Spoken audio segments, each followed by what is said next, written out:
Bienvenue sur la chaîne CryptoRobin.fr. Je suis Rianzu et aujourd'hui le sujet de notre vidéo va se concentrer sur le projet Solana. Donc pourquoi ce projet attire les investisseurs actuellement? Qu'est-ce qu'il faut savoir sur cette blockchain? Pour y répondre, nous allons examiner le projet en faisant un survol sur son historique, ses fondateurs, son architecture et son écosystème afin de voir comment tirer parti et se positionner de façon stratégique à l'utilisation de Solana. Donc déjà, il faut savoir que le problème de rapidité dans le traitement d'une transaction financière, c'est le défi majeur auquel s'opposent les blockchains. Donc la validation des transactions suit un processus qui peut à un certain moment ralentir les flux financiers des utilisateurs. Donc afin de bien comprendre le projet Solana et sa crypto-monnaie Sol, il faut comprendre l'un des grands défis de la blockchain. Donc cela revient à comprendre que le protocole présente une limite dans le fait d'augmenter le nombre de transactions réalisées en une seconde. Si l'on prend par exemple l'exemple du Bitcoin, il faut savoir qu'on peut réaliser entre 7 à 8 transactions par seconde en moyenne. Ce qui pose problème parce que, surtout lorsque la demande augmente. Parce que dans ce cas-là, le protocole bloque et on voit une augmentation des coûts, des commissions. La seule solution, ce serait d'augmenter la capacité de la blockchain. Donc si cela peut se faire, il y aura un impact direct sur la décentralisation. Tandis qu'il ne faut pas oublier que la décentralisation, c'est le principe fondamental de la blockchain. Donc le projet Solana, c'est beaucoup plus penché sur ce problème et à apporter des solutions innovantes afin de donner plus d'avantages aux acteurs qui agissent dans l'écosystème de la finance décentralisée, plus précisément les applications décentralisées. Alors qu'est-ce que Solana ? Anatoly Yakovenko, fondateur du projet Solana en 2017, a créé la Proof of History, une méthode inédite d'horodatage afin d'augmenter de façon exponentielle la vitesse des transactions de crypto. Avec Greg Fitzgerald, son ancien collègue auprès de Qualcomm, il a créé la fondation Solana Labs. Donc Solana, c'est une blockchain sécurisée, rapide, qui résiste à la censure et cela permet un déploiement des applications décentralisées. Le système d'horodatage qu'elle apporte, appelé Proof of History, la différencie des autres blockchains. Solana Labs a au début proposé un nouveau protocole appelé Turbine qui n'était pas suffisant et a évolué avec la preuve d'histoire à Proof of History. Donc c'est une blockchain open source qui a pour mission de répondre à l'évolutivité et à la vitesse de la blockchain et c'est sur cela que reposent les bases de la crypto-monnaie Solana. Donc le projet Solana et sa crypto Sol offrent des réponses concrètes, ce qui permet à Solana de devenir la blockchain la plus rentable à l'échelle mondiale. Car oui, elle affiche en effet 50 000 transactions par seconde. Donc le projet fournit de multiples solutions de financement décentralisées.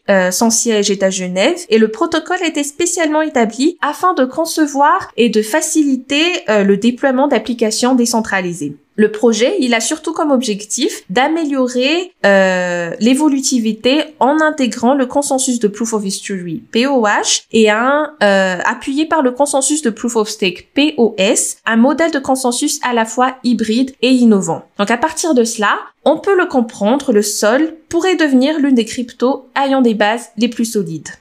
Comment fonctionne Solana ?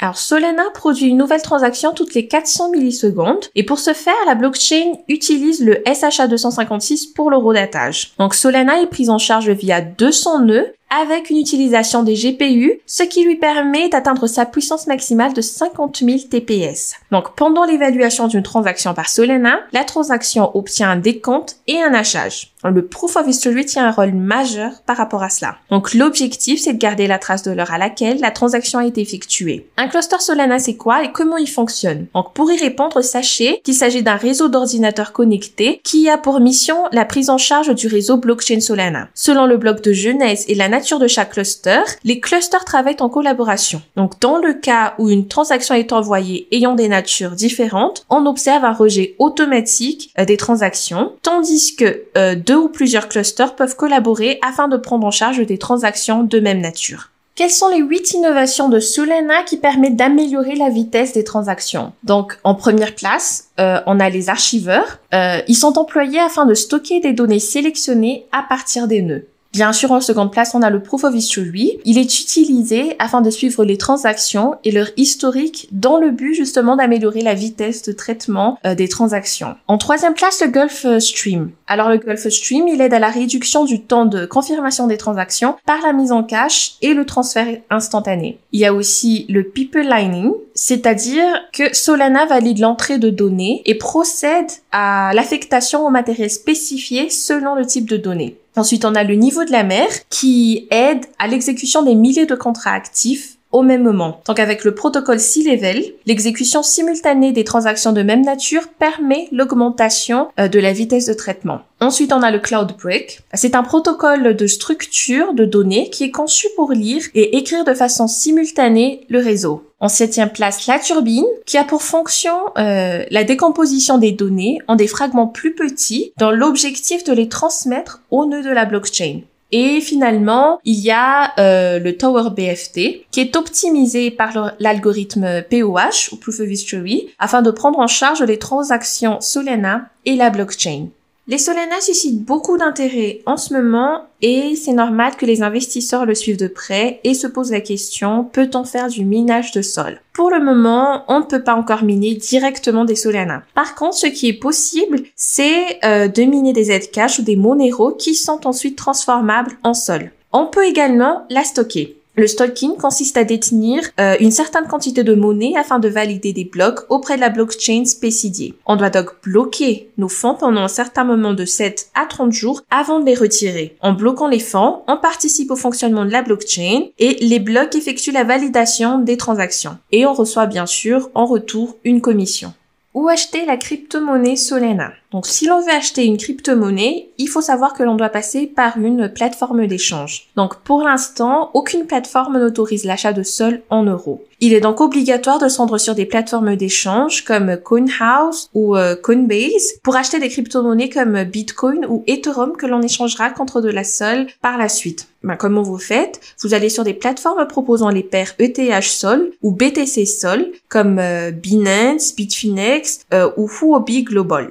Pour le jeton Solana, il faut savoir que Solana dispose de son token natif, appelé aussi jeton, dénommé Sol. Donc pour vous donner une petite idée sur ces statistiques, la distribution de l'offre de jetons est la suivante. Notamment, les jetons de vote de semences représentent 16,23%, les jetons de vente de fondation 12,92%, ceux de vente du validateur 5,18%, ceux de vente stratégique 1,88%, les jetons fondation 10,46%, les jetons communautaires 38,89% de l'offre totale de jetons. Et les meilleures plateformes d'échange pour le trading de Solana sont actuellement Binance, OKEX, Huobi Global, FTX ou encore Coinbase. Donc, les concepteurs sérieux choisissent Solana pour ses millions d'utilisateurs. Donc il faut comprendre que l'écosystème Solana regroupe des échanges décentralisés, des applications décentralisées, des outils, des portefeuilles, des stablecoins, des infrastructures et des fonds pour l'écosystème et bien d'autres.